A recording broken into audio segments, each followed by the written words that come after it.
that we may have an. Perfect. Thank you, Michael. We might. 6:30 on mine. Perfect. Good evening and welcome to the third Audit and Governance meeting of this civic year. I'm Councillor Josh Williams, member for Park Ward and Chair.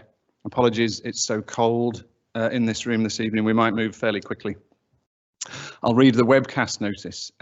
Please note this meeting is being filmed for live and subsequent broadcast via the Council's website. You should be aware the Council is a data controller under the Data Protection Act.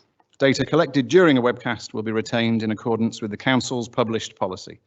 Members of the public seated in the public gallery, good evening, will not ordinarily be filmed by the automated camera system. However, please be aware that by moving forward of the pillar, or in the unlikely event of a technical malfunction or other unforeseen circumstance, your image may be captured.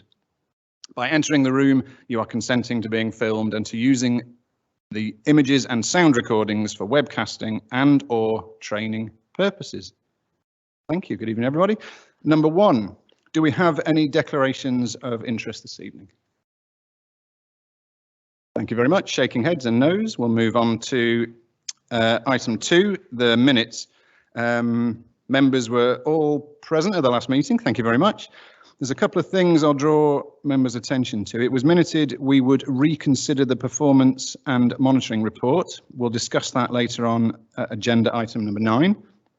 We also deferred a report on the Finance Improvement Programme. Members will find a report on the new finance system implementation at agenda item 7. Are we happy to agree the minutes? Thank you very much. I shall sign those shortly. Okay, 3 questions from members of the public. We don't have any tabled this evening. Just look at Mike. Thank you very much. So we move to the first report of the evening, which is the Internal Audit Quarterly Progress Report, which will be introduced by the Chief Auditor, Paul Harrington. Thank you, Chair. So this is my usual quarterly report, which summarises those audits completed in Q3 of this financial year. As ever, the detail is attached in Appendix 1. Also attached in Appendix 2 is the audit report for deputies and appointees, which was assigned a limited assurance opinion. So a total of 4 reviews were finalised in the period between October and December, with 3 receiving a positive opinion and 1 receiving a negative opinion. In addition, 3 grants were certified to confirm they had met the conditions of the grant determination. So in terms of the reasonable assurance reviews, we've looked at the salary sacrifice scheme. These are government approved schemes and are facilitated through a provider on behalf of the council. Oversight and challenge were found to be satisfactory, supported by independent external advice, and payroll deductions could be substantiated and had been correctly made in accordance with the payment mandates. RE3 waste PFI, so that was an audit review in the last quarter, and we are satisfied that the control framework supporting the financial and operational records are complete and accurate, and the processes in place are sufficiently robust. And another area which was given a positive assurance opinion was purchase cards. We had assigned a limited assurance opinion approximately 12 months ago, so this was a follow-up review, and they've made good progress in implementing the recommendations, so that's now moved into a positive opinion. The one area where we assigned limited assurance opinion was following an audit of the deputyship and appointyships, which identified some areas of concern, such as a high volume of manual processes and an over-reliance on a number of spreadsheets. We reported a lack of controls in relation to the transfer of client funds from private to RBC designated deputy and appointee bank accounts. Progress was tracked manually via spreadsheets with no formal reconciliation in place.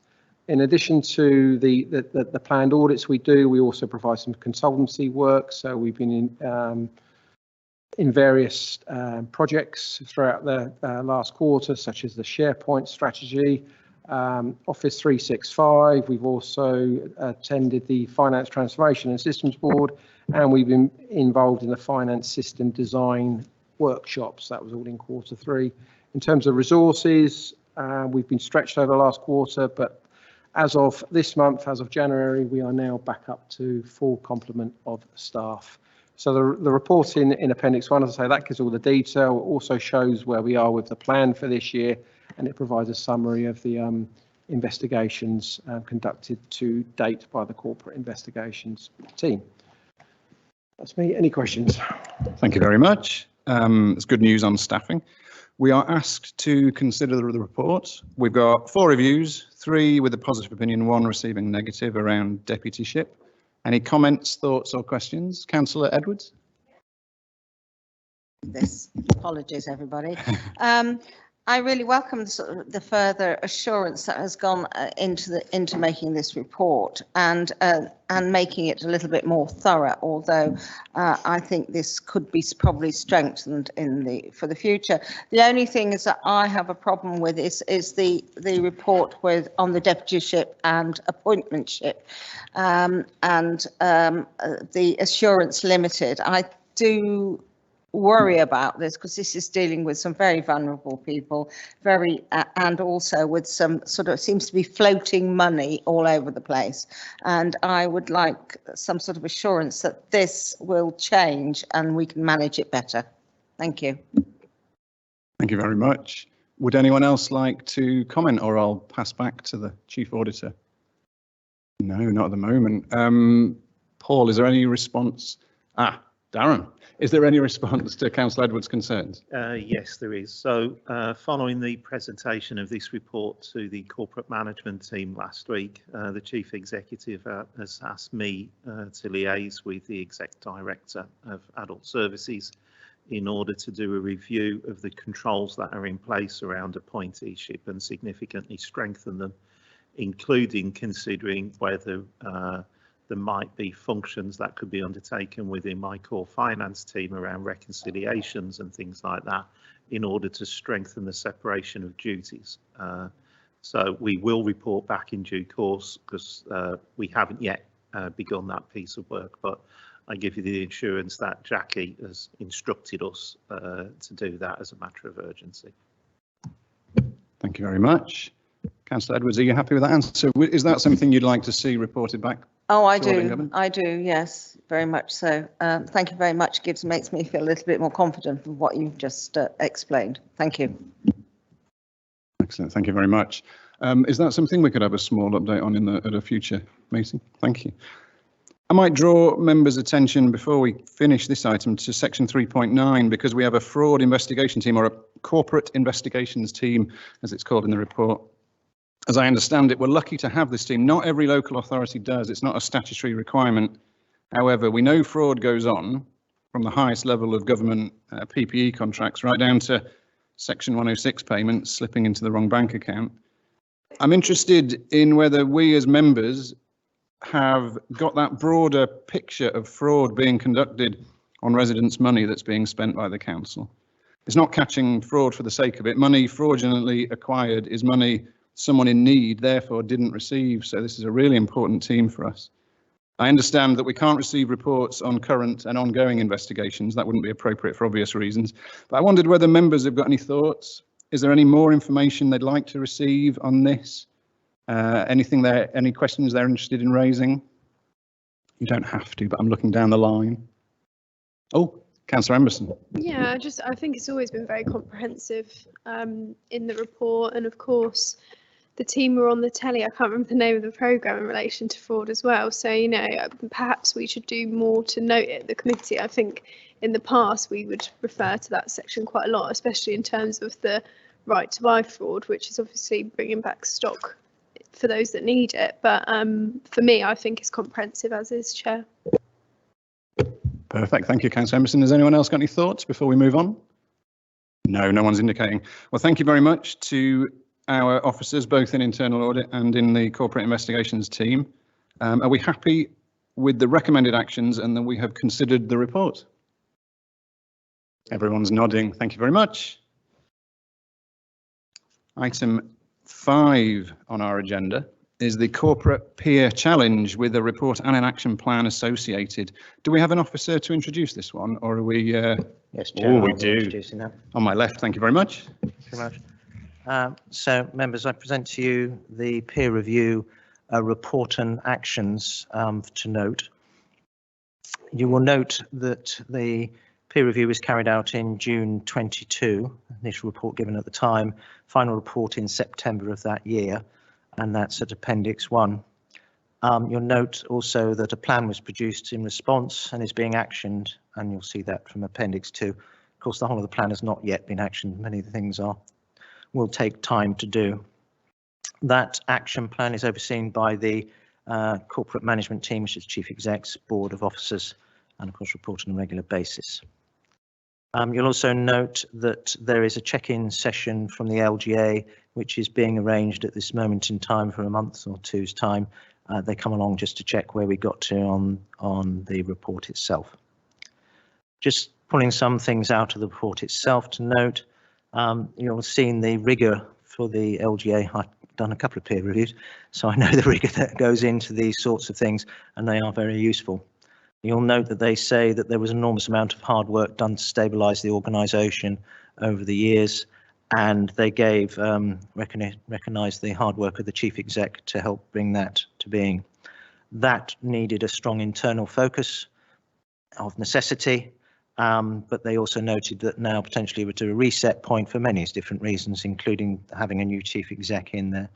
And therefore there were certain things that could now be taken forward, having stabilised the organisation. Some of that stabilisation is of course still going on, and you see some of it here in the financial piece as well. So therefore in section 2 the recommendations are laid out, and as I say in the appendix, the work that is going to implement that, including delegations, etc., and empowerment, are happening at this moment in time. So just a brief introduction to the report for you to note. Thank you very much indeed. Yet we as members are asked to note the report and the action plan that goes with it. I make a couple of comments from the chair first, because I've read the report with interest. I think it contains things I strongly agree with, things I would strongly disagree with, but in both cases I think those are political opinions. I can't see a great deal here that isn't political in nature, and as we are the committee that at least strives to be a business committee rather than a political one, I don't think there's an enormous room for discussion here, but I wanted to raise that first. So bearing that in mind, members, does anyone have any comments or thoughts on this, or any questions for officers? Councillor Dennis. Just a question on the dates. Some of these dates, like December 22, where are we on these dates? Are they actually have they been actually achieved? I know this report was written before, you know, and was printed before, but just wondered whether we got rid of these December 22 tasks. Yes, can we look to an officer for? Yes, indeed. We did have that discussion when we were writing the report, because of course reports are out of date the time you've had written. Some of these are starting dates in effect for things. So developing a much deeper engagement with an understanding of Reading's diverse communities. Council review its resident and customer engagement mechanisms, without reading the whole lot out. That obviously is something that will take time. Engagement always takes time, as the stakeholders do. People are in place now to do that. The work has started on that, so the December date is in effect a start date on that. When the LGA peer review, take my glasses off, comes back in, we will talk to them about that and some others on this and how progress is going, and see if they have any further additionality that they would like us to add into the report. Are we doing enough on it? So that's part of the review. Some of them, and if you ask me to pull one out, you'll have to give me a second or two, of the Decembers have actually been completed. But I did check them all through, so they are either started, work ongoing, or have been completed. I don't think there's anything there that hasn't actually started as such. Yeah, so the 2E, for example, the social inclusion strategy, which was the working title, now being the tackling inclusion, has been agreed by policy committee. Was it but last night? Thank you. Are you happy with that? Yeah. Okay. Members, any other comments or questions? Yes. Councillor Mitchell. Thank you, Chair. It's an extremely positive summary, and to get such praise from the LGA, in fact, such a positive outlook for the future of the town, is to be commended. And it perhaps would be appropriate for the committee to note the praise for the previous chief executive and the work he did to get us to this point. It describes it now as a reset. And we should wish the new chief executive all the best in her achievements to come, and we'll do what we can to support her in that. Thank you very much. I'm sure we'd be happy to minute our thanks for the previous CEO and our full support for the current one. Are there any other comments? I might drag out a couple of quotes from the report myself if we're about to conclude. Yes, the first one, because there is a section on governance with which obviously we are specifically concerned, and it does note there is a culture of constructive and collegiate working between the different political groups, and it's not a comedy. There are positive relationships amongst councillors generally, founded upon mutual respect. They didn't talk to me. There clearly are a few mistakes in it.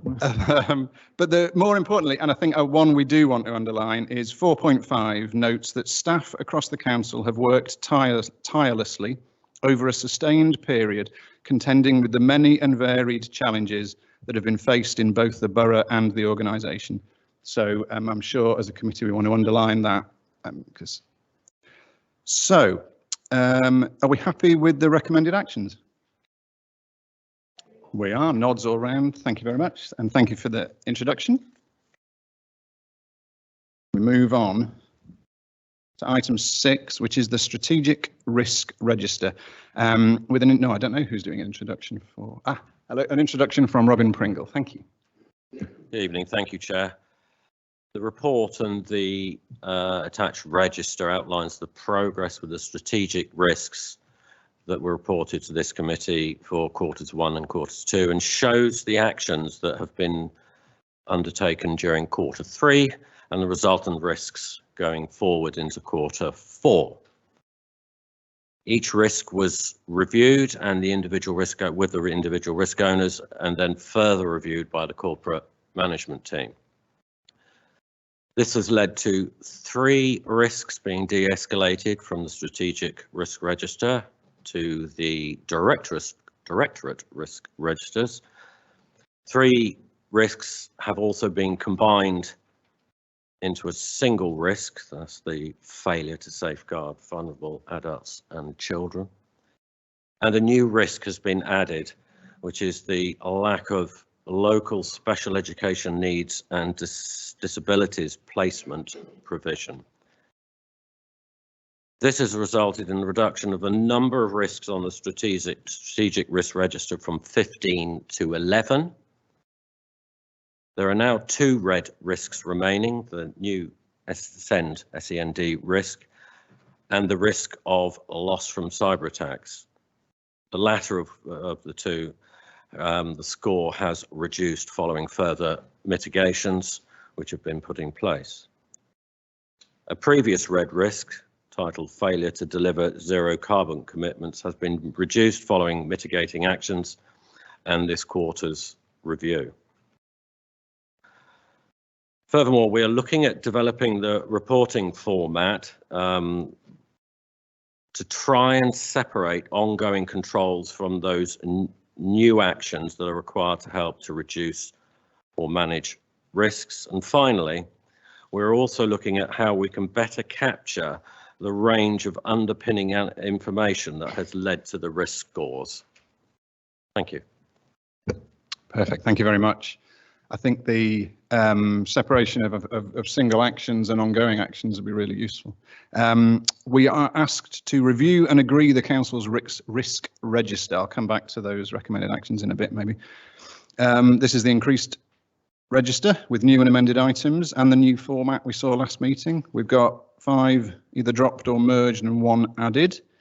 Do members have concerns or thoughts on the risk register in general? Would they like to highlight any specific risks or indeed any that are missing? Councillor Thompson.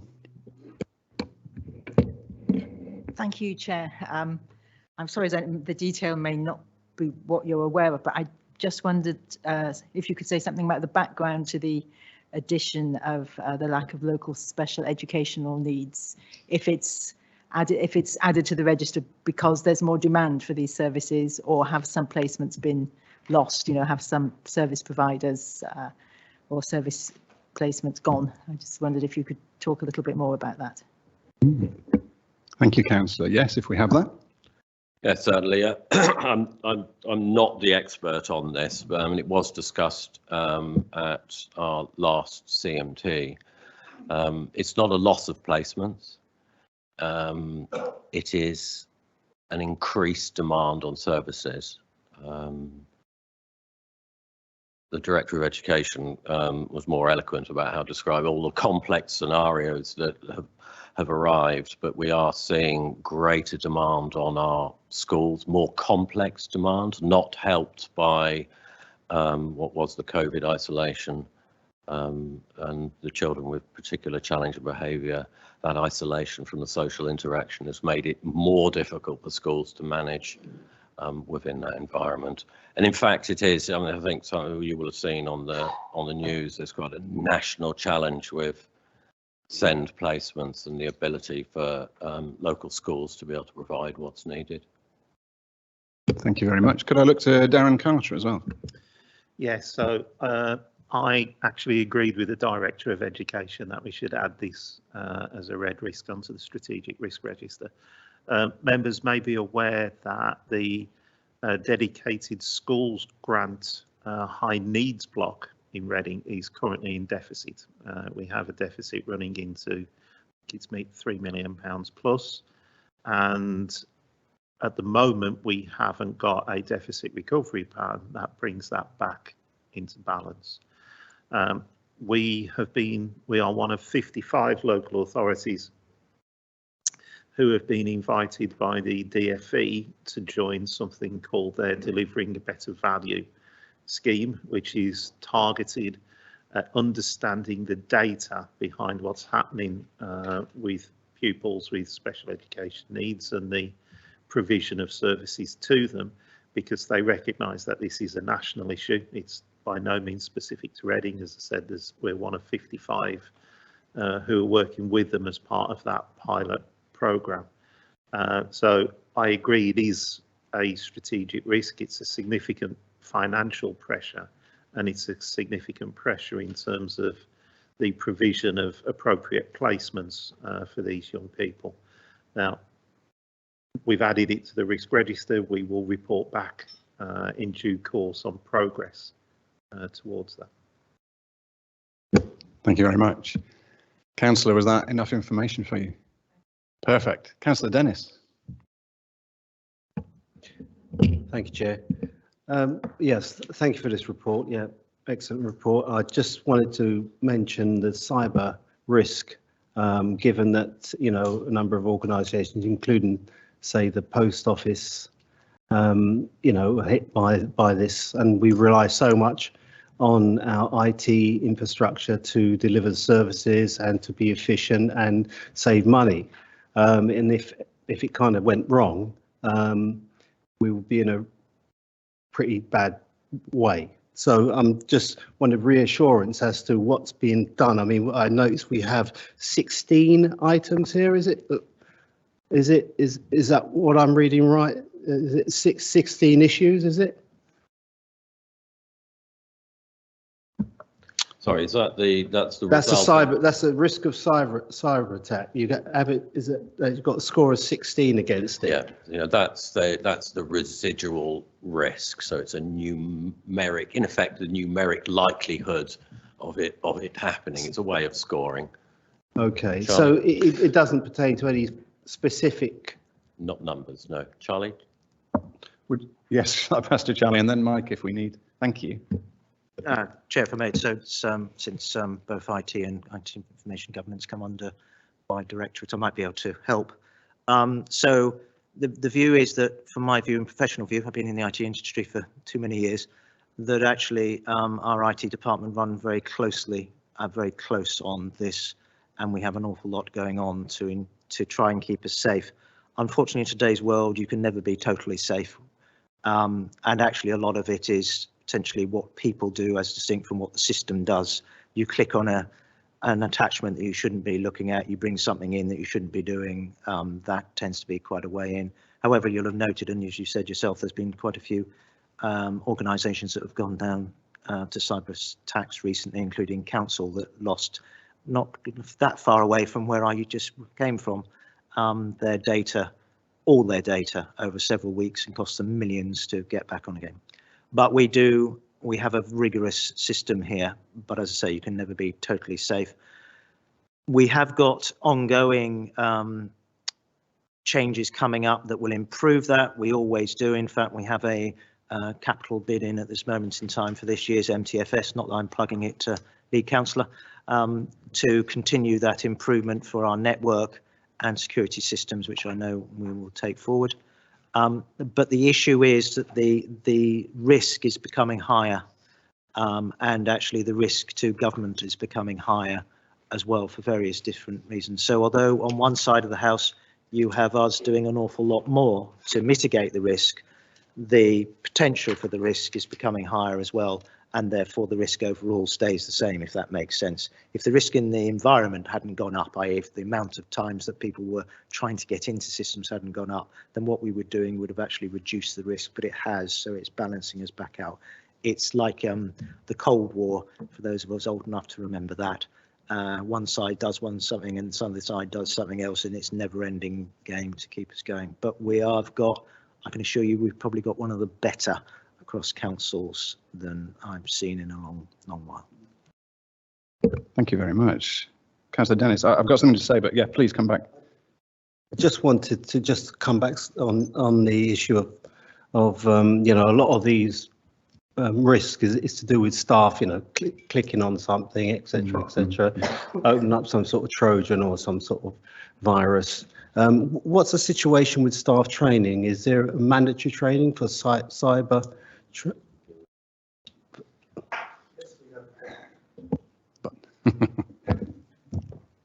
Yes, we have mandatory training. The results have been reported through here previously at Audit and Governance Committee. We have training for staff, which is mandatory every year, 2 modules. One is on cybersecurity, it's specific. There's also a module on data protection and information governance. They're refreshed in April each year, so we are due to have another refresh of the training. And again, we'll be asking all staff and councillors to repeat their training on both those modules. If you've completed the full module in the previous year, you can do the refresher. But if you haven't done the full module, you need to do the full module. Members, have we all done the full module? I'm sure we're all nodding. Yeah. So we'll all only need the refresher. I'm gonna chip in a little bit because I'm going to admit that I didn't fully understand the risk register we were looking at, and I had to ask officers for some advice. These are not things that I see every day, so it was a bit unusual. So I just wanted to say that when we're looking at them, we have inherent risk and residual risk. Now, the inherent risk that Councillor Dennis would have seen on the risk of cyber attack was scored at 25.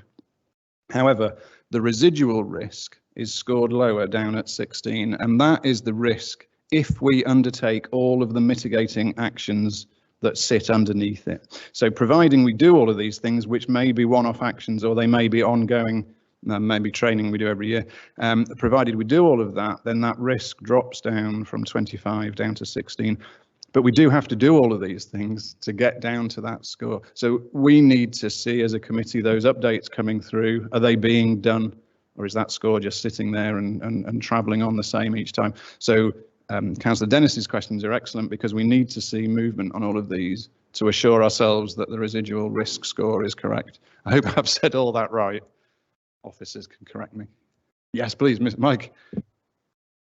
I'm not arguing with that, Chairman. I just thought I'd add, I've quickly looked up the training statistics for councillors. So cybersecurity, the number of staff have completed either the full module or refresher is 85%, and the information governance module is 86%. So not bad. That does hide some. There's some areas where it's lower and some areas where it's higher. There is still some work to do to get us above that. We'll have a further push on the training when we get the new module out. Thank you very much. Any other questions or comments? No, back to me at chair. I think one final thing is I'm not convinced that the recommended actions should be to review and agree, because I'm not convinced it's in our power to agree this risk register. I think that sits with officers. It's for us to consider, to question, to review, to ask questions and so on, but I don't think we should be agreeing it So I suggest, if members agree with me, that the action is simply that we should be considering the report before us and not agreeing this risk register. Are members happy with that change to the actions? Nods, shrugs, okay, acceptance. In that case, are members happy with that to agree that we have considered the report? Thank you very much. Are we okay to minute that, Michael? Thank you. Is that okay? Is that okay with officers? Yeah, thank you. That's fine, Chair. Sure? If we finish that item, would you be okay if I was excused? Of course, yes. You're very kind. Thank you. We could all use a warm drink though, so I don't know. Okay, we'll push on because it is genuinely very cold in here. So we have item 7 is the implementation of the new finance system with an introduction from Darren Carter. Yes, so members of Audit Committee will recall that over the last few years we've presented regular updates about phase 1 of the finance improvement programme. During last year we reported that all but 2 of the actions in phase 1, all but 2 of the work streams in phase 1 were now complete, with the 2 outstanding areas being the audit of the accounts, which is the subject of a report later in the programme, later on in the agenda, and the implementation of the new finance system, which is why this report focuses on that in particular. In due course, I am proposing to bring a report about phase 2 of the finance transformation programme to the committee. So, implementation of the new finance system, we are still on track for a go live in April 23. That date is getting scarily close now, but it's where all systems go. We are towards the end of some of the significant testing that we're doing, which has been with the core teams, accounts payable teams, accounts receivable, my own accounting teams, and there are no showstoppers coming out of the testing that we've been doing so far. We will be very soon moving into a more widespread user acceptance testing, where we will be getting a lot more people from across the organisation involved in that testing. Touch wood, as long as we don't come up with any showstoppers from that, we should be in a position to go live in April. In the report, we did say that we were expecting to conclude the testing of interfaces in January. That will now stretch into February. There were a couple of areas where we didn't make the progress that we were expecting to. One of those is to do with Civica in terms of the specification of the testing we needed to do, but that is now in hand. And the other one is to do with the plan was to do, as we've said here, to test the interfaces with the NEC housing management system, but delays in the go live of that mean that we now need to do the testing of the interfaces with the current OMS system. So slight delays on those, but they shouldn't impact on the implementation date. I've got a fully in place team now for implementation. There are no gaps in the implementation team, and we've procured a company to develop training packages for us, which will be similar to the information governance and cyber security sort of training, where they will be developing short videos that we will use in order to roll out to staff across the organisation, and they will then be available for all new starters. They'll just be available on the intranet for anybody who wants a refresher. That work has now started, and we will intend to roll that training out to people across March and April. Clearly, all of the intense users of the system will need to be trained before we go live in April, but there may be other users who only go on once or twice a year to raise orders, and it's less time pressured for them to be ready for April. Having said that, though, anybody who needs it, we should be able to accommodate. So throughout the next 2 months, there will be regular meetings that I will be leading on as sponsor for this. We have the Financial Systems Board, which has got representatives across the council, including Brighter Futures. We have weekly design authority meetings, and I think we will be moving into daily update meetings as we as we enter March to make sure that there are no delays on any of the implementation. So as things stand today, I am confident that we will go live in April. Please. And that we will then be able to start to make the service improvements that are reliant on the implementation of the new system, including the rollout of budget holder information that they can access directly. And then we will move on to the next phase of the rollout, which will include budget holders inputting forecasts onto the system themselves. So yeah, touch wood, everything is in hand for an April go live, but there's a lot of work still to be done in order to get us to that point. Thank you very much. I'm failing to press a button there. I'm not sure these are made of wood or just sort of synthetic wood effect. Thank you very much, though. Members, we're asked to note the progress outlined in the report and in that introduction. Do we have any thoughts or questions? Councillor Mitchell. Thank you, Darren. It obviously sounds very good, and we hope it does go live as scheduled. Just one question about reassurance, really. We obviously have had cases in the past, a notable one where a large payment was made by the council incorrectly. I know at the time you explained that was potentially down to human error. Will this new system have fail-safes, checks and balances built into it to prevent that sort of thing happening again? I'm sure it does, but I just wanted your assurances on that. There will be checks and balances built into the system, but no IT system can mitigate against the risk of human error. What we need to do once the new system is in place is to make sure that the robust internal controls are strictly enforced on the new system, because we can't rely on the system to do that on its own. So yes, there will be strengthened controls built into the system, but I am not reliant on the system to do everything for us. This is about staff being properly trained, understanding how to do what they need to do in the system, and then us monitoring what's actually happening to make sure that it's being done properly. So yes, it will be better in terms of that, but the new system isn't the answer to all of our prayers in terms of these. We still need to be vigilant to make sure that things are being done properly. Of course, I accept and understand that. I just wondered if the software would allow for us, if you like, a double check, a double security check in certain processes within it. The basic principle of how the system works is that purchase orders are raised for a value and for a unit quantity.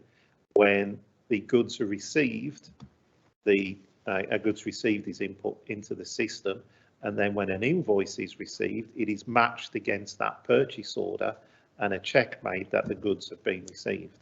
So that process is built into the system, and if that process is followed, then it is a strong level of internal control. The payment problem that we had last year was to do with the transfer of information from Mosaic into the core finance system. Now we've strengthened the controls within Mosaic, but as with any interface, if the incorrect information is interfaced between the feeder system into the core system, you could still have a problem. So I think for the vast majority of payments which we make, which do follow the normal purchase order route, I think we will have strong controls in there, but there will always be some instances where POs are not appropriate and you follow another route. It's about making sure we've got as robust controls in place for those. Thank you. Thank you very much, Councillor Mitchell. That's a really good question. Thank you very much for the answer. Presumably there are mitigating controls and reports around all of that. So you'll see any process errors could happen as well as anything deliberate. Yeah, and I mean, the sort of thing that we will be doing as a matter of course in the new system is running open purchase order reports, so you can see what's happened with purchase orders that have been raised that are still open after a period of time.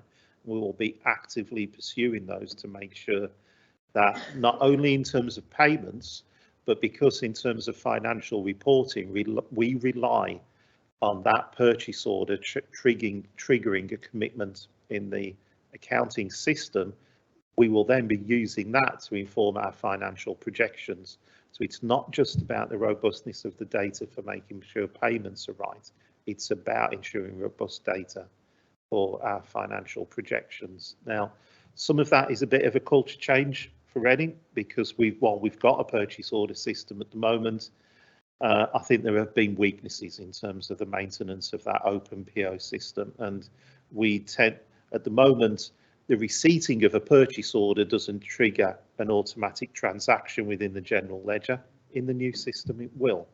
So it's going to be a bit of a culture change for some individuals as we move into the new system. So at the moment, the focus of training is on how to use the system. Once we've gone live, there'll be another round of training, which will be about improving the basic level of understanding of officers across the organisation to make sure that not only do they understand I press this button or I click here in order to do something. If people have got a much greater level of understanding of why they're doing it, then that is another really strengthened internal control. Thank you very much. Are there any other questions or thoughts? No. Oh, one quick question for me. Was it a phased go live, or is this a hard cut from one system to the next in April, touch wood? Yeah, so it is a hard cut from Oracle to Advanced E5. If the worst happened and for some reason we couldn't implement E5, the Oracle contract runs to the end of November. So there is a fail-safe ability to be able to continue to use Oracle. If the worst happens. I am not intending to rely on that fail-safe though, but we needed to make sure it was there just in case something does go wrong. Perfect. So we'll pretend that's not there, but it is. We meet again in April, which is quite handy timing, because that sounds as though it'll be perfect for an update for this committee. Thank you very much. Are we happy to note the report? Thank you very much. Yes, sorry, God, all right. Number 8, Treasury Management Strategy Mid-Year Review. This should warm you all up. This has an introduction from Stuart, who I can't see through. Oh, sorry, I'll shuffle. There we go. Thank you, Chair. So this report provides an update on the Treasury management activity of the Council for the period spanning the 1st of April to 30th September 2022. During this period, the Council has operated within the Treasury and prudential indicators set out in the Treasury Management Strategy Statement that was approved by Council in February 2022. The Council's external borrowing level remains significantly below the capital financing requirements, and therefore there is headroom to borrow should we choose or need to do so. No borrowing has been taken out during this period, and in fact, following a review and as set out in paragraph 8.2, working with our Treasury advisors, in the weeks following the period covered in this report, we actually repaid 2 LOBO loans early because it was determined it was financially advantageous to do so. And we continue to monitor our portfolio to look for such opportunities. Happy to take any questions. Perfect, thank you very much. We're asked to note the report. There's a lot of information in it, for which we're very grateful, I'm sure. And members' attention has been drawn to the good work of our officers who are doing their best on residents' behalf by ensuring good money management of debts. Thank you very much. Members, any questions, any comments? Nothing on this one. You see, sometimes reports are too well written, and so when we've read them, we're happy. Let's have a little pause. Now everyone's too cold anyway for me to pause. It's so cold. Okay. In that case, we shall just move through. Can we note the report? Thank you very much. Item 9. So this is my favourite item from last meeting, as you'll recall. It is the Q2 Performance and Monitoring Report. This was already received at policy earlier in December and was agreed at that committee. I've wrote out a few things to say. Sit back. Keep warm.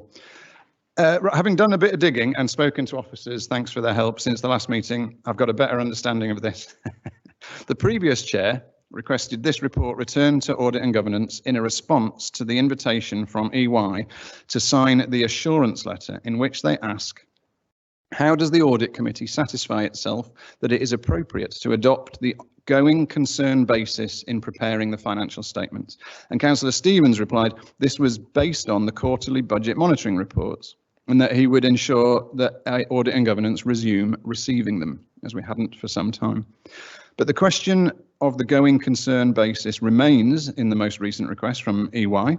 And so assurance on this matter does remain a matter for us as Audit and Governance members. So officer advice is that going concern is a wider judgment than just the budget monitoring position. So in future, we will need a specific going concern briefing that could be offered to audit members either at committee, or if one is needed in order to sign off accounts, for example, one could be provided ad hoc, as I think it will likely be for me in signing off the accounts coming up. But this budget monitoring report also comes to committee as part of the budget framework, which is being reviewed at the moment, I understand. Paul Harrington has recently sent us some reading material, which if you've been in your email today, you will see SIPFA guidance on how audit committees should operate. Thank you, Paul, for that. On page 9, they state tasks such as budget monitoring should not be undertaken by the committee. So they don't want us to get this report any more than I do. However, any changes we make to audit and governance terms of reference will come through policy committee first, and they'll be part of a suite of changes incorporating all the guidance at once. So I can't get rid of this. I'm going to turn to officers to see if I've understood all of that correctly, but I think we as a committee will continue to receive this report until the budget framework, the financial regulations and the SIPFA guidance are all reviewed, benchmarked, and then they all lead to a specific set of changes together rather than piecemeal changing things along the way. So I'll look to officers first to introduce this and correct anything that I've got wrong. And then members may wish to say something in response. Yeah, so I confirm my agreement with what you've just read out as we discussed it the other day. So that's my understanding of the position in relation to this as well. If members of the committee have got any questions in relation to the report itself, Stuart's here to be able to answer them, but it is presented for noting and it was presented to policy committee in December. Thank you very much. Members, do we have any thoughts on all of that stuff that I said or any questions on the report itself? No, we're going to keep receiving it until our committee is fully refreshed, essentially, with new terms of reference based on all of those reviews, which I'm sure we look forward to. Many of you are on policy committee as well, so we'll see those come through there. Some of you, anyone? Perfect. Are we okay to note the report? Agreed. Thank you very much. We move on to item 10, Information Governance Quarterly Update, with an introduction from Mike Graham. Thank you, Chair. I'm pleased to present an update for members on the Council's information governance activities. There are a couple of points I'd like to draw out of the report tonight. First in relation to SARS and then in relation to the FOI action plan. In relation to subject access requests, some members will note in the report the details of the backlog which we've had. We've conducted a full review of all the SAR cases since the report was prepared, and we've been able to identify current case needs with the service users. A further report will be provided for you in your April committee, but the headline is that some cases have been closed by customers because they no longer need the information, but some additional needs have also been identified. With the additional staff resource that we've had in the CRT team, it means that we've been able to close more cases with the help of that temporary staff input. So pleasingly, in December 2022, 24 cases were closed from the backlog. That was 7 for RBC and 17 for Brighter Futures. And a number of other cases are now fully redacted and awaiting checking. So the addition of that temporary staff has had a help and input to bringing the backlog down. Of course, other cases continue to be received, so it's ongoing work. As the report indicates, work is ongoing for the implementation of the new software to help us get up to speed with the redactions process. And this should allow us to make further efforts to clear the backlog and get to a satisfactory level of performance for SARS within the current statutory timelines. In relation to FOIs, we've discussed this at previous meetings. And we've seen an improvement from 51.8% of responses sent out in time in Q1 to 72.1 in Q2. And that's a good achievement and a pleasing improvement, even if we would like the scores to be higher than 72%. The Q2 period covers the time when we started to highlight the continued poor performance in FOIs and advise on the need for further action. And Chairman and members, you might remember that from the discussions which we had in July and September. So this added attention may go some way to explaining the improvement. As members recall, we had a number of actions in train for the autumn to engage with officers across the council and understand the factors which may be related to the low in-time response rate. And I'm pleased to report this engagement has gone very well. All the teams requested have worked with the information governance team, and as a result of this we've identified a core group of 95 frequent responders who will go and will get ongoing support from the information governance team to make sure that they are able to produce the requests as speedily as possible. A number of other process-related factors within the current technology solution were also identified. Unfortunately, not all of those can be solved with the technology which we've currently got in place, but at least we've got a better understanding from colleagues about where they were, how they were using the system, or how they were misunderstanding some features of the system, so we can do some further education and training. 2 new training sessions have been put in place based on the feedback from these engagement sessions across the council. The first one's taking place at the end of this month, and we've got 60 officers attending face-to-face here in the council chamber, and we've got a later session planned for the others who want to participate online because they find that more convenient. I'm working with the IG team, and we're going to take the results from the engagement and map out a desirable process from this feedback to plan ahead for the introduction of the new customer and case management system. Looking forward for the council moving away from its current system, which has got a number of drawbacks, particularly around reporting and oversight of the process. So we've been able to build up from that engagement a really good set of requirements for FOIs and other information rights processes, councillor requirements, MP inquiries, complaints, etc., right across the council, and that'll feed into the new customer and case management system. So members will observe that the contact with services occurred during Q3. So the big question is whether this more intensive engagement resulted in better rates in Q3. Well, we're unfortunately still in Q3 because 20 working days from the end of December for FOIs means that we still have some open cases which are yet to close. However, we do have some encouraging signs that we are making some improvements. So I've got the provisional figures here. I haven't given them to members because there's a little bit of danger in that. With 20 cases still outstanding, it might drag the average down for the quarter. It currently looks like a number of teams have got good results in terms of being in the 70% and above the current average. We've got some instances of teams sending their responses out in the high 80s. And one in the 90s. However, the overall rate as it's looking today on a monthly basis would be 73% for October, 71% for November, 82 for December, but caveat that with the open cases, which brings us out at about 75.77. So still some work to do, but I'm confident that with the action plan having been delivered and some further actions identified to keep the momentum going, we can still continue to deliver some improvements on the FOI results. Happy to take questions. Thank you very much. Perfect. We're asked to note the progress and future actions, and we can identify matters of interest for future reports, should we wish. Members, any comments or questions?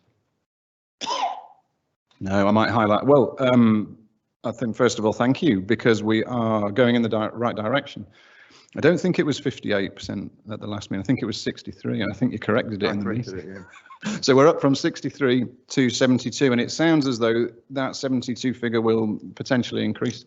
And from the figures you've just given us, still a fair way off 90%, which is the minimum target we're looking for. I think we'd like to do even better and get into the 90s, but the right direction of travel. So thank you very much. Do we have any? No, we don't have any. Come looking down the line, but we don't have anything. No. Do we wish to? No. There's no comments, so it's unlikely we wish to identify any other areas. I've got a couple of quick questions then. On the transparency code data, which is all up online now. So again, thank you to your team for that as well.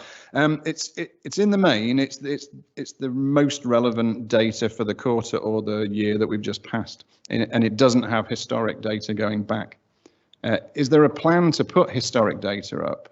Or is that just simply too difficult to drag historic data out of a system? No, the historic data was a matter which we covered off in the policy, recognising that we had been in a place where not all that data was being uploaded. And the position that we've adopted as a policy is that where it's requested, it will come through as an FOI request, and we will deal with it individually. But given that people are unlikely to be interested in that transparency data historically, unless it's for a specific purpose. Right. The disproportionate effect of doing that work just to catch up, it really didn't seem to be worth it. We just have to acknowledge where we are. But obviously, if customers want the information, we'll find it and get it for them. That makes sense. Thank you very much. Okay, thank you. Are we happy to note the report? Yes, everyone's nodded. Well, you're either nodding or shivering. Thank you very much. Thank you to officers again. Number 11. Oh, if my finger can click on the screen, is the audit recommendations tracker with an introduction from Darren Carter. No, with an introduction from the man on my left. But I think I'll also invite Paul Harrington to propose some changes to future reports. Is that correct? Yes. So I'll come to Charlie first. Indeed. Thank you. Thank you, Chair. So for members, of course, this is the tracker that comes up every time. Audits are critically important for the council, and the recommendations, of course, are critically important to ensuring the audit is a success, the outcome is success. This tracks, of course, those recommendations to ensure they're being implemented. A couple of points from me. There are 99 recommendations on the tracker, which can be found at the appendix, so have a look in the detail there. 13 added since last report and 26 closed. Kind of gives an indication of direction of travel, which is good. The RAG rating for closure is actually explained in section 4.5 if you're wanting to delve into the detail of it. But of course, green is better than red. That's obvious. 4.7 outlines the status. There are a few reds, mostly new ones. And it is good to see that the numbers that are being closed and have improved since last time. I have, however, I've been speaking to the Chief Auditor about those that are over 12 months old, because that still continues to be some. And we have had discussions, and indeed we have with the Chair informally, about what to do with those going forward and what's the best for this committee to have a look at to make sure that the governance is done correctly. That is, I think, the point that you were making, Chair, regarding the Chief Auditor making a suggestion for next time, so I'll hand across to him. Perfect, thank you. Paul Harrington. Thank you, Chair. So the tracker was introduced approximately 5 years ago for the purpose of tracking internal audit and external audit recommendations, purely because at the time it was felt that recommendations were not being implemented or not being implemented on time. So it served the purpose. But now if you look at the report, the tracker is, I think, 12 pages long with all recommendations running across a number of years, and I don't know whether as committee members you go through it line by line, but I doubt it very much. And I don't think the report is now focused as it should be.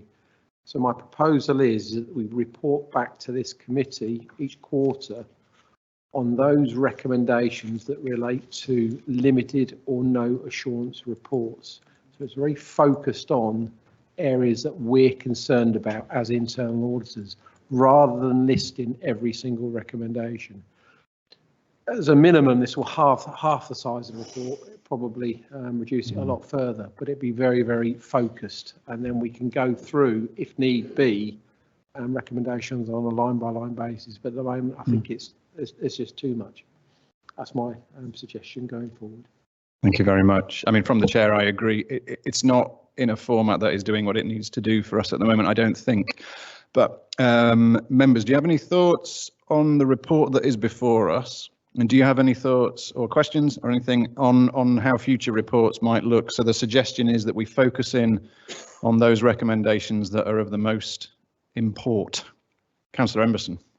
Yeah, thank you, Chair. I don't disagree with what the Chief Auditor has said. I think the only thing I would comment is it's the first time I've read it where I actually felt each row was comprehensive, albeit I didn't read every single narrative, I'll admit. It was the first time I've actually felt that there was substantive narrative from the relevant officer in relation to each of the points, and I was going to make that comment. So I think, you know, but some of those, like you say, aren't pertinent and don't need to be raised for our attention.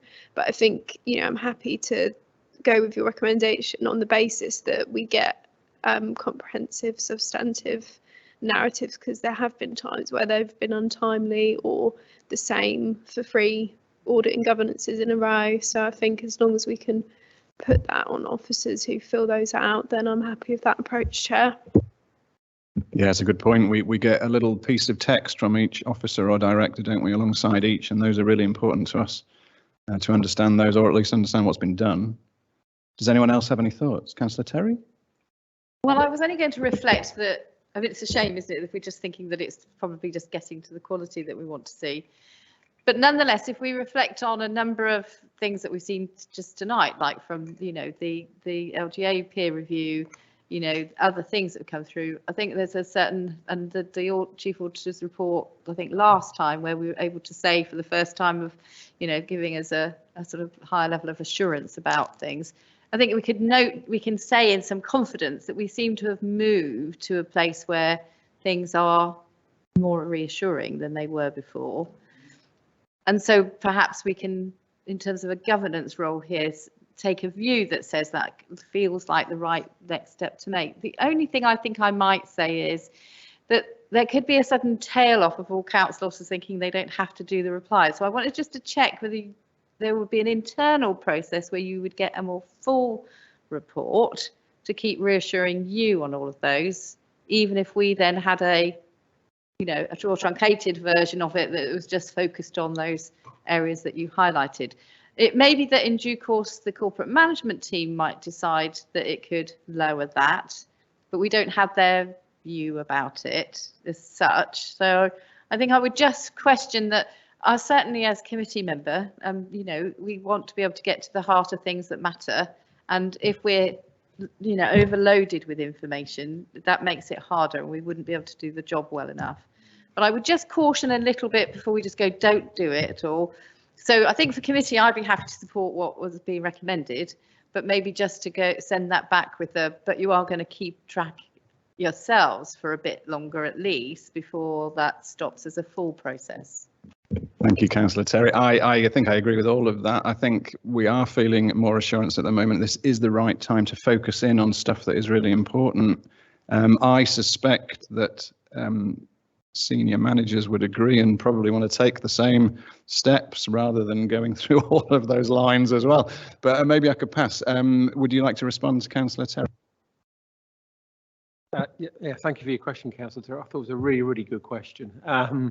So this proposal is very, very recent, and it's one of the things I have been thinking of, but I think you're absolutely right. I think officers, we still need to maintain that monitoring of audit recommendations for officers, but what we present to this committee should be a very, very focused tracker. But yes, I think you're absolutely right. Officers need to provide updates for all recommendations. Keep that going. Perfect. Do we have any comments on the report that's in front of us then, which is maybe then the last full list that we will receive? Councillor Terry.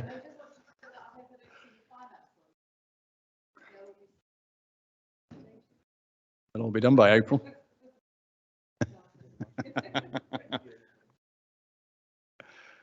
Wonderful. Are we happy then as a committee to both note that we have considered this report and that we're happy moving forward with a more focused report?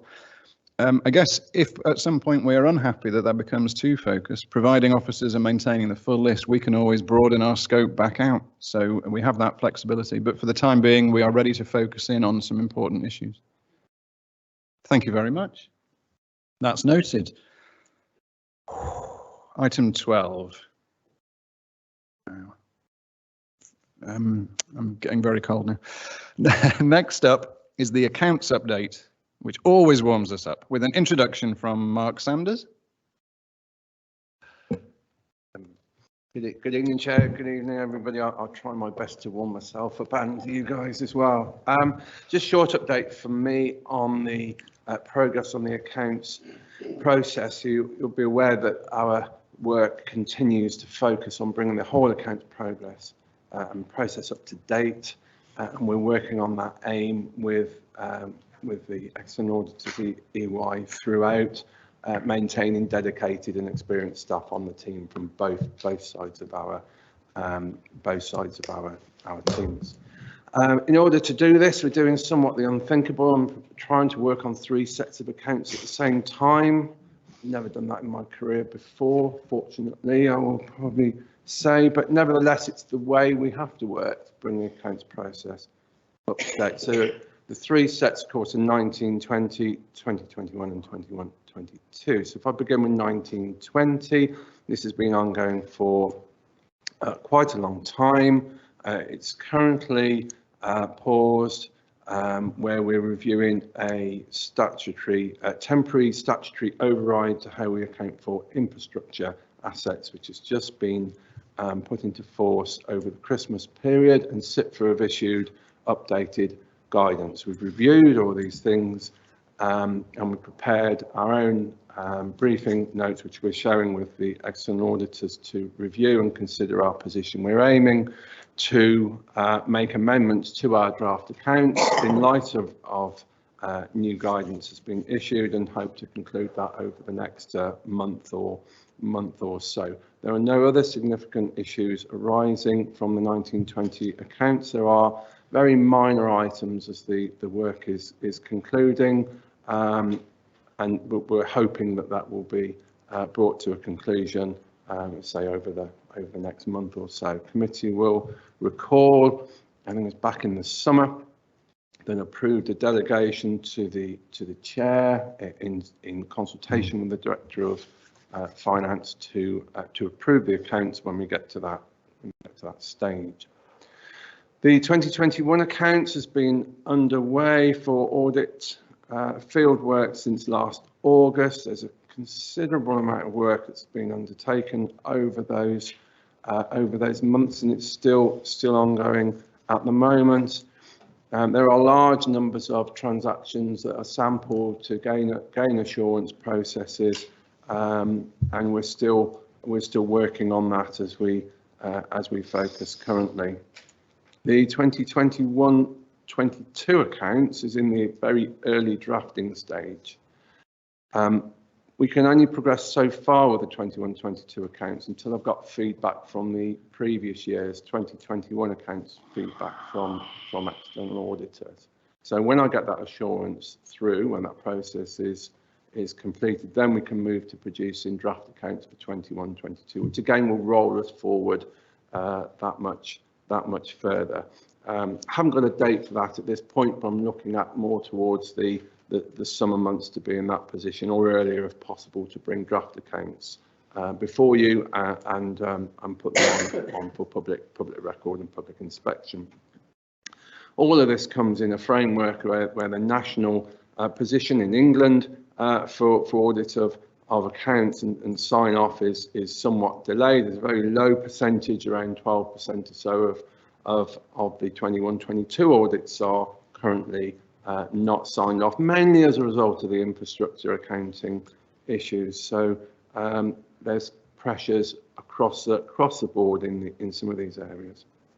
The other note in my briefing tonight is confirmation that KPMG has been appointed for our new external auditors for a 5-year period, and that will start with the 23-24 accounts process thereafter. So it's very early days for any handover planning. We'll bring updates to this committee throughout this year as we move forward with that process. I'll stop at that point and happy to make any responses for any questions. Thank you very much. Members, we're asked to note the progress made. Does anyone have any comments, thoughts, questions? No. The thing, I'll come back to myself then. The thing that I'd like to just draw out, because we have at this committee previously stated that we were aiming to get the 22-23 accounts back on track for conclusion in September 2023. But I feel that that's no longer a likely scenario. Is that correct? It's certainly more challenging, and I think if I pause the committee to consider also the next item on the agenda, yep, would throw other connected thoughts on the whole process.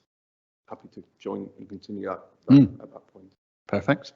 So I guess we thank, well, it's a bit premature, but we thank EY and we welcome back KPMG. But this is the report telling us that KPMG will be our auditors, but we'll see them in the future. No other questions or thoughts? Are we happy to note the progress? Thank you. Thank you very much, members. Thank you to EY, who are sitting in the freezing cold to the end of this meeting. Thank you very much. We're going to get an external auditor update for this is for the 2021 audit with an introduction from Adrian. Thanks, Chair. My laptop sent us -4, so that's a new record, I think. So I can only apologise. So I'll try and get through this as quickly as possible. So this is the audit plan for the year 2021. So as Mark has just said in his update, the audit, just because of timing, actually started back in August. So a lot of this work is significantly progressed. So on pages 5 to 6, we have the significant risks and inherent risks. Just a couple of points to note. On page 6, you'll see that we've identified a couple of new inherent risks. One around is the infrastructure assets issue, which is currently in progress, and we're working through with Mark and his team, following the guidance from SIPFA. And then the new one is around the incorrect accounting treatment of COVID grants. So during the pandemic, a number of grants were coming through the council, and they were then distributed out to various parties. Depending on the nature of those grants, there's specific accounting rules in place which can have significant implications as to how they're presented within the accounts. And we know from having gone through the process with clients from previous accounts that this actually is a significant area. We've identified significant and material errors, so it's a kind of real area of focus for us. Just moving on to pages 78 talks about the group and single entity materiality. So the thresholds there are still consistent with previous years and kind of reflects our risk assessment. So we're still going for 1% of gross expenditures materiality with a 50% threshold. The aspiration is that as we move through and get less errors coming through the accounts, so we can actually raise those thresholds, which means less sample sizes for Mark and officers. Page 10 talks about group scoping, no significant changes from previous years. Page 11 talks about the VFM conclusion, so there's a new approach coming in for 2021, which is a result of the NEO code. So you'll see much more commentary coming through in our report for 2021, which will talk about our assessment of the council against specific criteria. Other areas of the report, we talk about the audit team and the use of specialists, again, really consistent there year on year, where we'll be using our internal valuation specialists and also our internal actuaries. Page 36 is a slide just about the right audit culture, which is a new slide which we haven't presented before, but we thought it was important as we talk through and kind of talk about the culture of audit and kind of how it's seen within the wider sector, including the public sector. Page 38 is an indicative timeline, and then page 44 has an update on the fees, and we'll note there that actually we can't calculate the final fee for the 2019-20 audit until obviously we're finished, and that has to go through PSA approval as well, but we'll obviously report back to the committee as soon as that's been approved as well. Happy to take any questions on the content. Thank you very much indeed. Before we move on, I might just fire a question back, because there's on page 23, there's a request to the Audit and Governance Committee that we confirm our understanding of an agreement to the materiality and reporting levels. Do you want to say a few words to the committee about what you're asking us to do there? Yeah, so as part of our risk assessment, we look at a number of different issues. So one is a kind of the context within the sector we currently operate in. Another one's around the error level of our expectations. So some of the materiality we set is internal, so that's our risk assessment and what we do. Others are kind of more sensitive, so it could be, for example, in the remuneration report or exit packages, that the committee may want a lower level of materiality, and we kind of we detail some of that within the report. So if there was any kind of areas that the committee were particularly sensitive about or knew there was concerns, they could then kind of they could actually kind of have a discussion about what they thought might be a reasonable amount. And some of the ones we would typically detail are things around remuneration, exit packages, related party transactions, where given the nature of those relationships, there could be a lower amount, which might be a more acceptable amount, because you'll see within pages 6 and 7, actually the figures we're talking about are headline materiality of 5.6 million and a performance materiality of 50% of that, so 2.8 million. So quite high numbers. So kind of some of those areas are kind of much less, are much more sensitive to scrutiny, both within the press and also the public as well. Thank you very much. Oh, members, having heard about that request, is everybody, some of us are new to audit and governance, some have been on for some time. Is everyone happy that they understand materiality and the reporting levels just as a concept? Everyone's, yeah. No, I didn't. I'm unashamed.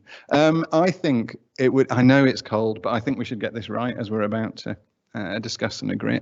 I think it would be really beneficial if someone could give us a plain English guide to materiality and to those levels that are using, not the numbers that you've chosen, but just what the concept is. Would that be something you could do? Sure. Thank you. So happy to do that, Chairman. So materiality is effectively a level where I can say when I'm signing your financial statements that I believe the statements are materially correct to a true and fair view. So what I'm saying there is I'm not testing, and my team are not testing every transaction that goes through the council, because we would have to duplicate the effort that your officers put in on every transaction. So in order to complete an audit and give a certain level of assurance, we test and sample items based on their size, and also then we sample within those items to get some assurance that things are working properly. So we may take a large item of account from your balance sheet and say, okay, that's significant, it's a material item within your accounts, and then we would sample from that item, and that would give us some assurance. So when I'm signing my opinion, I am not saying to the public or to yourselves, every figure in here, every bit of this we have tested. What I'm saying is they are materially correct. So to these levels, we have assurance. However, obviously, we've not tested below that. So that's really, in layman's terms, if you like, what a materiality level is. Thank you very much. Okay. Members, are we happy? Yeah, happier. Yeah, I'll take that. Again, we're moving in the right direction. Once we've understood that materiality is the level and the detail and the granularity at which the audit is going to be run, we see the financial thresholds that EY have chosen in negotiation with our own officers, or is it EY have chosen based on previous audits? It's based on our firm's approach. So we have an approach that we stick to, and this is our approach. And it only varies based on the risk of an audit. So because of the level of error in previous years, your materiality levels are quite low. What we're trying to do, as Adrian said, is if we can get less errors, we can increase the materiality, which reduces the amount of testing, reduces the amount of work for the audit. Perfect. So I think I'm happy. So the question is, are we happy to, oh yes, Councillor Dennis. I just sort of a little question, something that just came in my head when the chief accountant was talking about the ability to progress 21-22 accounts depends a lot on the outcome of 2021 accounts. And I kind of understood from the conversation we had in a couple of these meetings now that the 2021 accounts are pretty much there now, and now you've actually produced your summary. I was just wondering what are the dependencies? What are the sort of things that you need to get from 2021 in order to make sure 21-22 accounts can be done? So perhaps I'll answer it with a hypothecation, I suppose. So if I do publish today 21-22 and I find that there's an adjustment that I need to make in 2021, which I would make, but I always make all adjustments anyway. But I've already published them in the latter year and they're already wrong, so I need to do that adjustment again. So anything of material value or any adjustment, and it might be on asset valuations or reserves or accruals, they're all relative and they're all open. And to me, I like to make sure that the accounts are right as much as they possibly can be, so that we've got a good quality set of accounts to put open for public inspection, because that invites queries from members of the public, anybody. But also, considering our background at Reading, where we've been catching up for a number of years, it's the right thing to do to have a high quality set of accounts, because it is a measure of reserves and balances and the assurance that we can move through for financial planning from that point onwards is vital for medium-term strategic planning. So I don't want to move forward with a set of accounts that has an element of uncertainty about them, because there's automatically an uncertainty on the conclusions that you can draw from them. So we work very hard to make sure that all the elements of the accounts are as right as they can be. Different numbers in the accounts will have different impacts. For example, an expenditure item in the income and expenditure statement, okay, that has a different understanding than what a commercial asset valuation might, which would have a different consideration than what an actual earmark reserve would have. All of those are different contexts. So reserves are vitally important because that's part of our financial strength. That's got to be right, absolutely right as possible. So I want to make sure that our accounts are measured through our guidance and audited, so you've got a good assurance level, which in turn will help us on the overall strategic position. So it's all part of the assumptions that you can draw from the set of accounts looking forward. I don't want to put a draft set of accounts that has a lot of adjustments to make. It's not good for public transparency. We always want to try and make improvements to the process. Thank you. Does that help? Does that help? I think you have further questions. Yeah, most of that I understood. I'm just thinking, so you can't do anything on 21-22 until 2021 is totally audited and signed off. No, we absolutely can. So I will prepare and move forward. So we've got our asset valuations in, we've got our reserves and our accruals. They're all there in draft form as we stand today. I could turn the set of accounts quite quickly. They're ready, and I will move forward. And if we don't find any significant adjustments during 2021, well, I'm there to go with 21-22, and I can move very fast. I'm not waiting at all for 21-22. I've got it ready, and we're progressing that, which is why, in my mind, I'm truly working on 3 sets of accounts at the same time, not waiting incrementally. Thank you. It's good to get that clear. Councillor, are you happy with that answer? Brilliant. Working on 3 sets must be a challenge that doesn't happen that often, I'm going to assume. I'd like to draw back to the question that EY are posing us, which is, are we content with the materiality levels that they've chosen in every area? No one's raised anything, so I'm going to assume we are, unless members have any concerns or areas they'd like to highlight. No, we're happy with that. Looking down the line. And then that, which is excellent, thank you. And then I'd like to just draw back to the questions that Councillor Dennis was asking, really. How does this feed into the 22-23 accounts, which we had hoped would be back on track, which now looks very challenging? Do EY have a sort of timeline that far into the future, or is the timeline that we're presented with, which is April for these ones, is that as far as you would go? So our discussions today with your Chief Executive on timeline was really to talk about focus of 1920 and getting those signed, as we've heard from your officers, within the next month or so. Yep. And then we've been running 2 audits at the same time as well.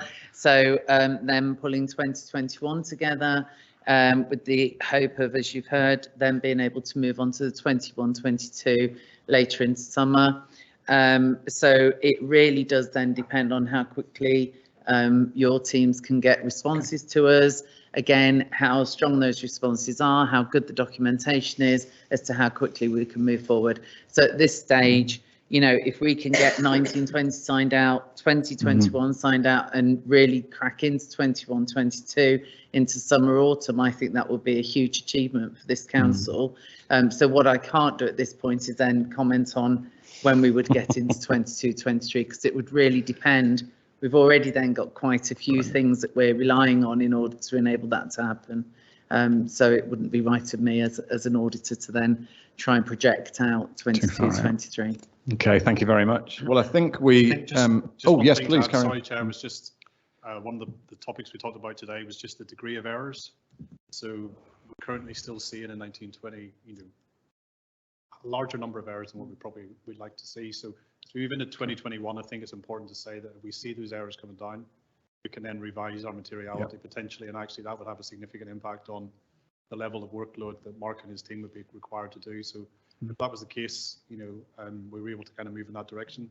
Certainly moving through 2021 and then into 21-22 would be more timely from the point of getting through, because we'd have less samples to be able to kind of close things down quicker, hopefully. So that's kind of an aspiration, but certainly the direction of travel is hopefully that we get there and we get an unqualified set of accounts for 1920, which would. Fantastic. Unless members have any questions, no, everyone's looking very cold. I think we should offer our thanks to officers and to EY for working on multiple sets of accounts at any one time. So thank you all. And we note the progress. And hang on, what do we do? Let's get this right. We confirm we understand the materiality and the reporting levels, and we note the written update report from EY. Is everybody happy? Thank you very much. It is almost our final item, which is in a, yeah, I'm not sure if this is allowed, what we're doing, but we've all ploughed through to this extent. So we have item 14 and item 16. They are the Housing Benefit and Council Tax Support Scheme Risk-Based Verification Policy. We will in a minute have an introduction from Samantha Wills. Good evening, thanks very much for joining us. Apologies, this is the end of the agenda. Thank you for waiting, but you're probably somewhere warm. So first, this item is split into 2 parts. The first is a public discussion and a vote on the report. That comes every year. The second is a confidential section, which is found in the appendix. If any members wish to discuss the material in the appendix, we will close the meeting online and move to a confidential session. I'll be happy to do that if any members want to. I don't feel the need, but please do just say if you wish to move to a confidential session. Everyone's shaking their heads. Okay, over to Samantha. Good evening. Thank you, Chair. Hopefully you can hear me okay. We can, thank you. So this report proposes the continued use of the Council's risk-based verification process for the next financial year in order to mitigate fraud and error and reduce the risk of subsidy loss in the housing benefit and council tax support application process. The policy has been reviewed and it's considered good practice to be examined by yourselves and agreed annually by the committee. There are no changes to the support schemes from the 1st of April 23, and as a result, no required changes to the policy. So I'm therefore seeking agreement of the continued use of a risk-based verification approach to evidence supporting claims for both housing benefit and council tax reduction support in the financial year 23-24, in line with the policy at Appendix 1. So thank you, Chair, and I welcome any questions. Thank you very much. We have this each year, that it is unchanged. Members, do you have any questions or thoughts? Oh. Yeah, I know. The question is, how warm is it? I'm going to ask a really quick question, then we can move on. And that is, yeah, sit where you are, members. The first is that because residents might ask, the concern is that with automated systems might come some unintentional inbuilt bias to the system. We've seen that in the news on various AI type things. Now, I'd just like your assurance that officers have not noted any biased outcomes in the results over the years of working with this system. And is the system working well for Reading? That's my question. Thank you, Chair. So none have been noted to date. The process itself still requires an officer to make the final decision, so it's not a fully automated process in any case. There is always, as I said, an officer that makes the final decision. This purely defines how much evidence and in what format we require to make our final decision. Thank you very much indeed. Members, are we okay to agree the policy and the continued use of the system? Agreed. Thank you very much. That's agreed. Thank you for dialing in. And thank you to everyone who has sat through the coldest meeting I've ever been in. Next audit and governance is April the 12th. So have a lovely Easter, everybody. And this meeting is closed.